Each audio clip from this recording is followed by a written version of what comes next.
President Adam Barrow has appointed Mohamed B.S. Jallow as his new vice president, replacing late VP Badrajuv. The appointed commissioners by the president to look into the conduct of all local government council has been sworn in. And ahead of Nigeria's Saturday presidential polls, businesses in the country have registered major gains during the campaign activities of the elections. Well, this and more coming your way on to Ball today.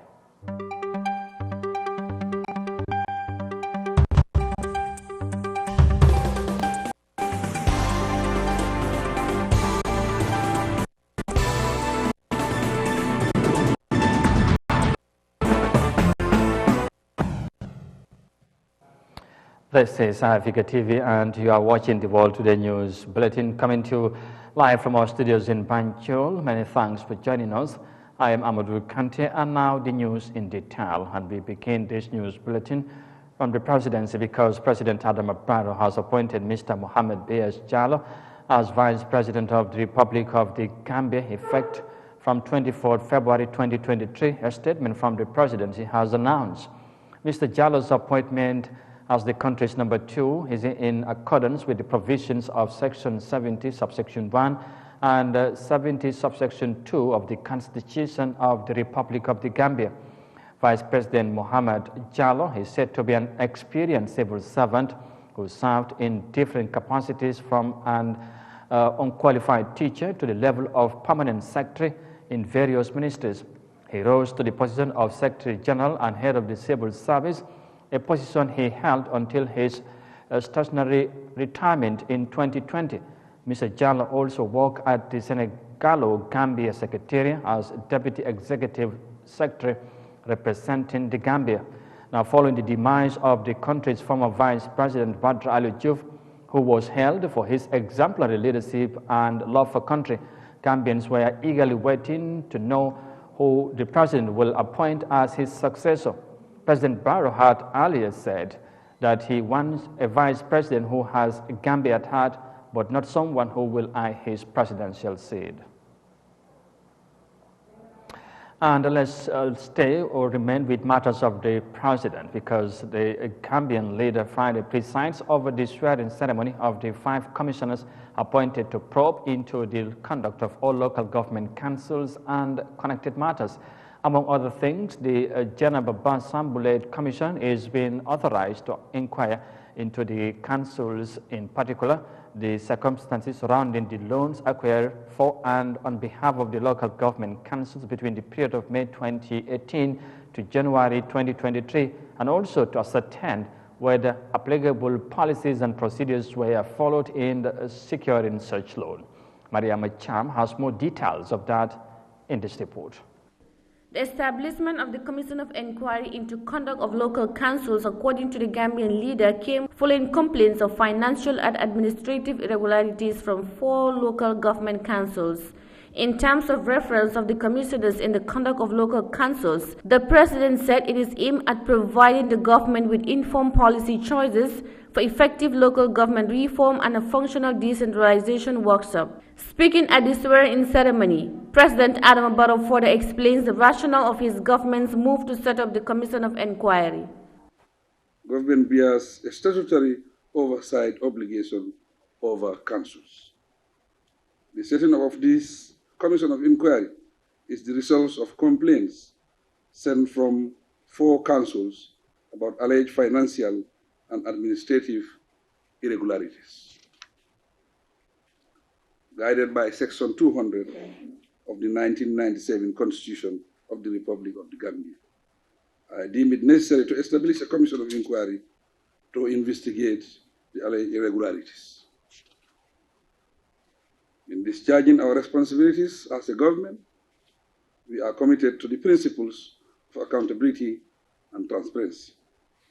Thus, we have to take proper steps to strengthen professionalism in all public institutions, including local councils. The formation of the commission has, however, instigated divergent reactions among the citizenry, especially among the political class, with some of the opposition viewing it as a political witch hunt, mainly against the UDP, who are currently manning most of the local government councils. But President Adam Barrow believes that the commission is relevant, considering the number of complaints and alleged financial irregularities reported at the councils. Furthermore, oversight measures, including a court ruling and directives from the Local Government Service Commission to institute suitable redress procedures, are still being hindered. These circumstances, among other factors, have seriously undermined the administration and social service delivery obligations of the said councils. Ladies and gentlemen, the Gambia government has a huge responsibility to restore and maintain normality at all levels of the establishment.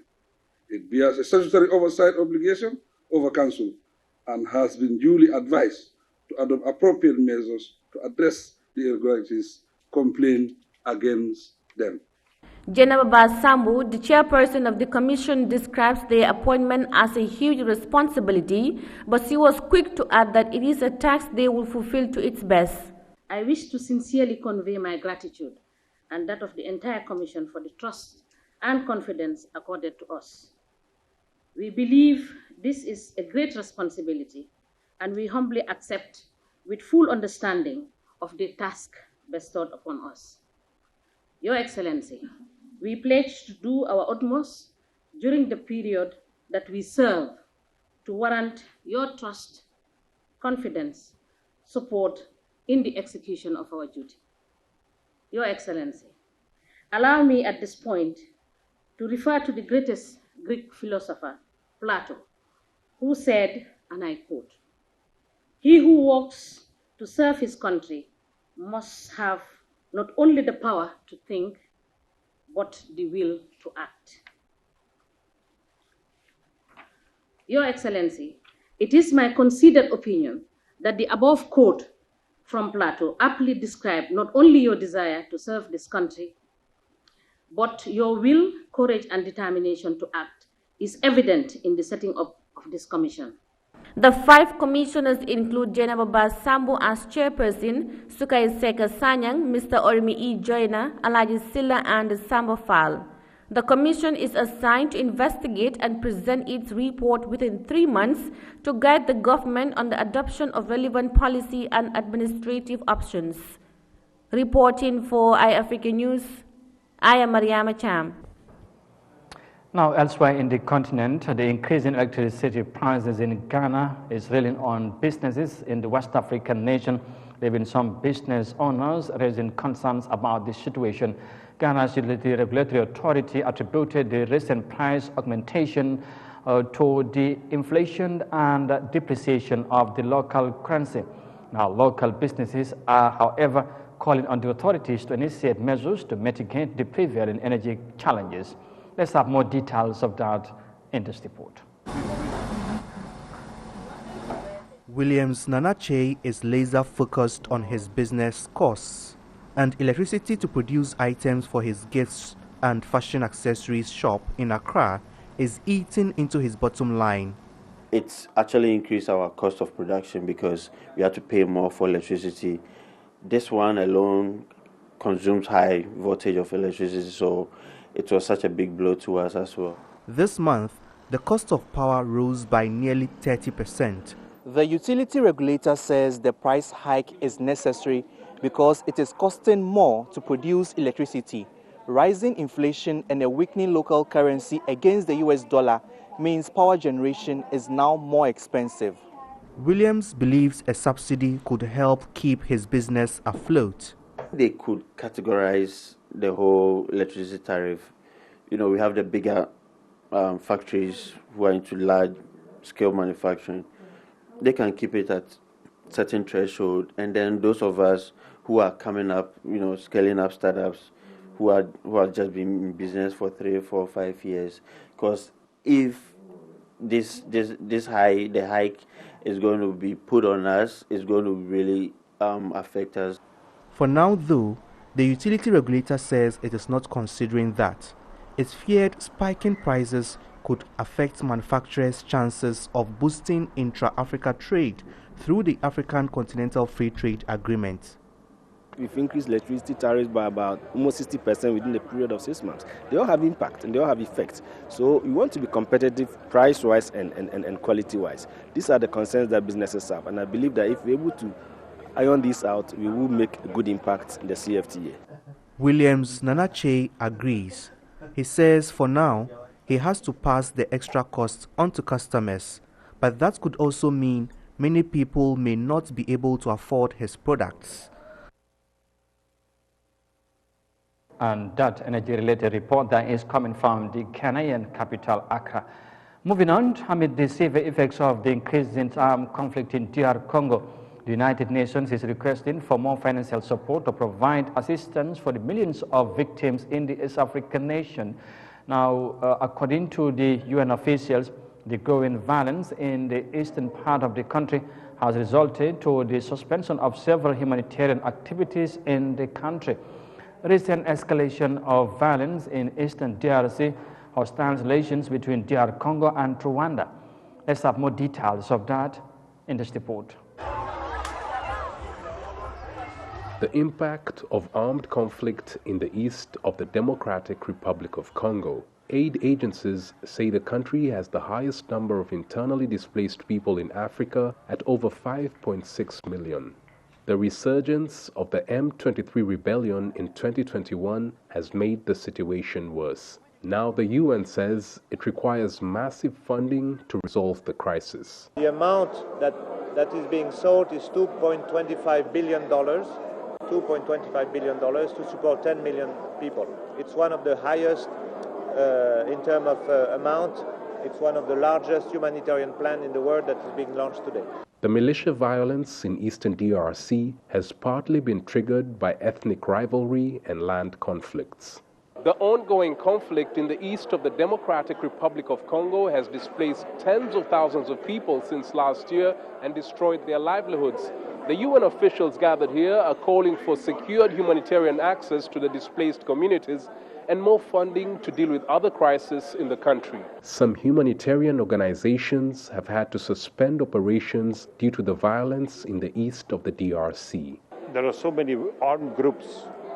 There are so many criminal groups also around there trying to survive in this context. And so to go from A to B has become a problem for most roads, for most people in the work they are doing. There are 4 provinces in the DRC that are more in need of humanitarian assistance.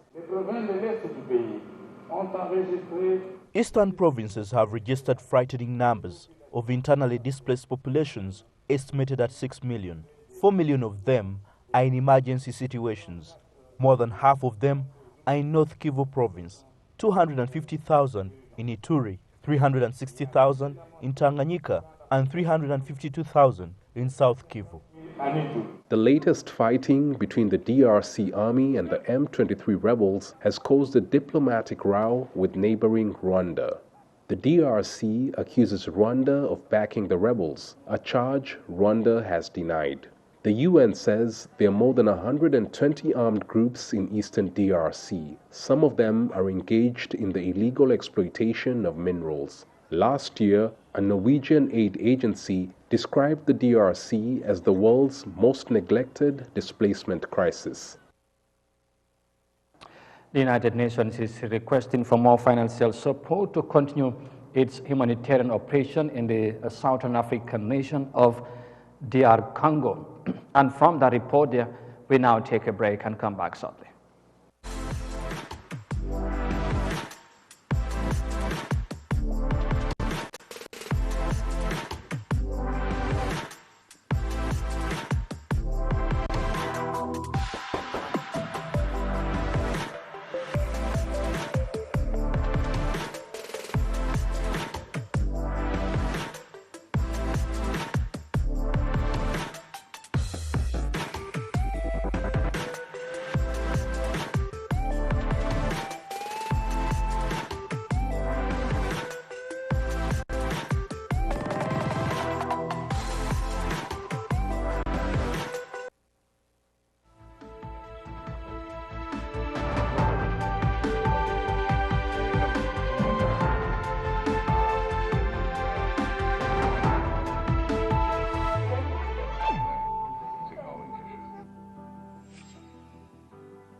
Welcome back. This is Eyeafrica TV and you are watching the World Today News Bulletin coming to you live from our studios in Banjul. Once again, many thanks for joining us.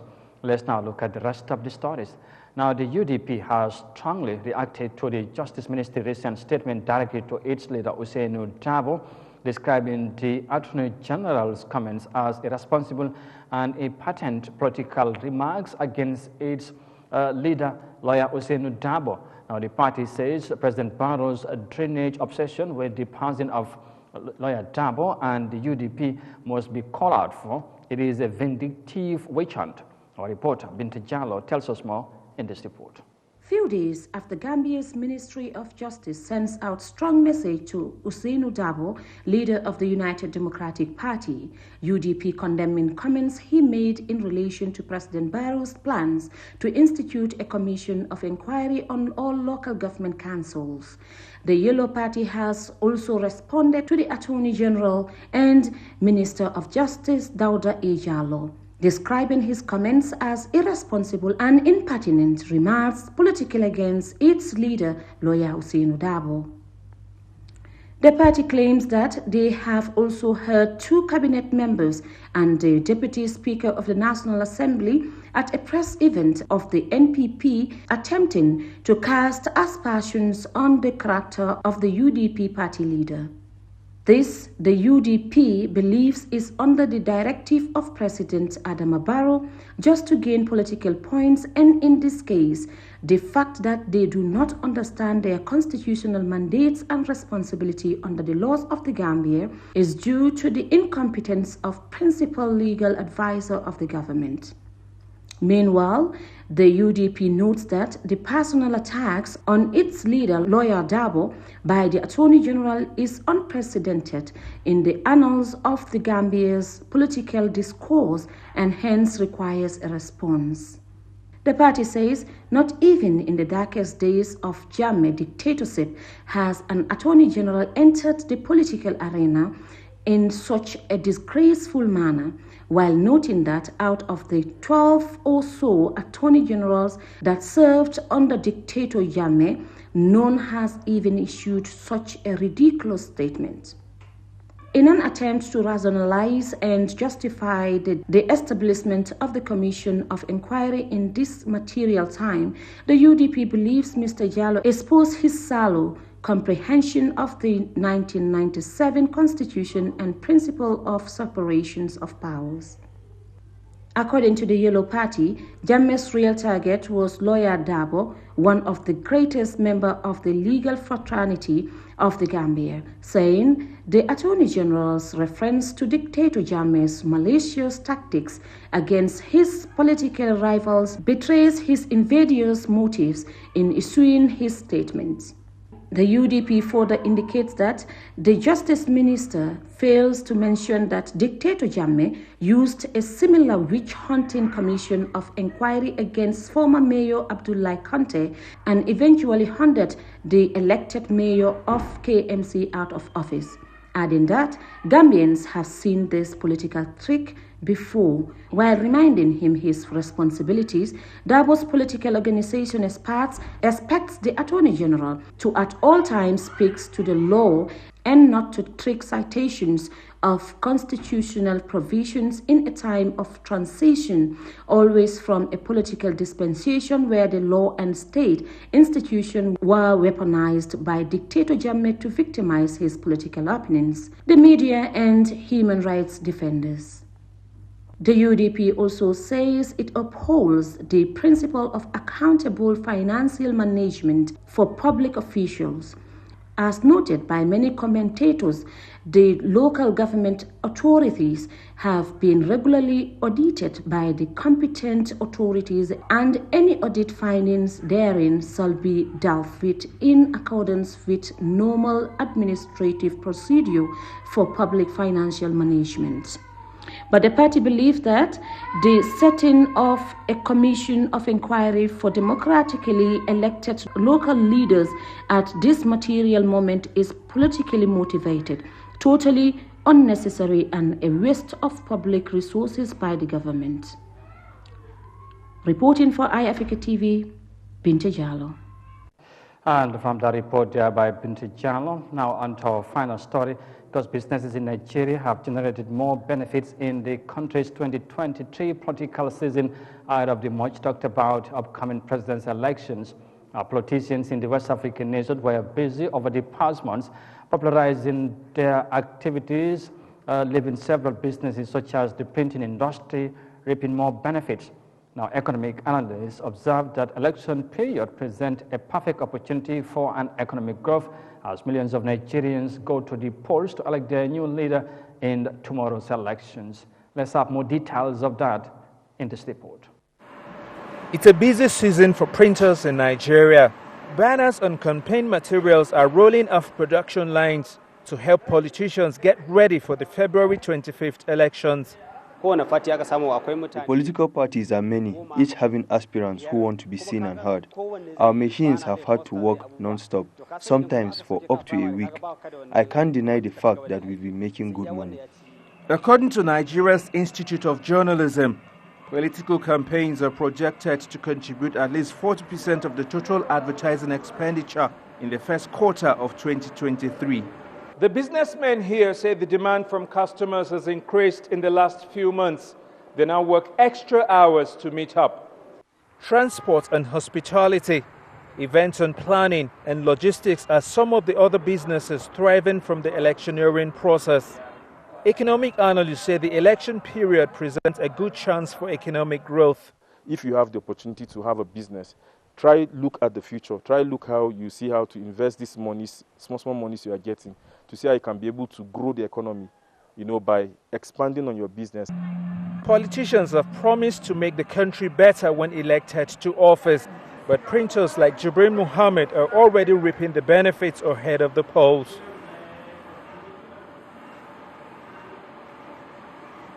Well, millions of Nigerians are expected tomorrow to go to the polls to elect a new president, and we wish them well in their tomorrow's presidential elections. And with that election report there coming from Nigeria, we now eventually bring this news edition to an end. But for more details on this and other stories, as always, as ever, you can visit on our website on Eyeafrica.tv.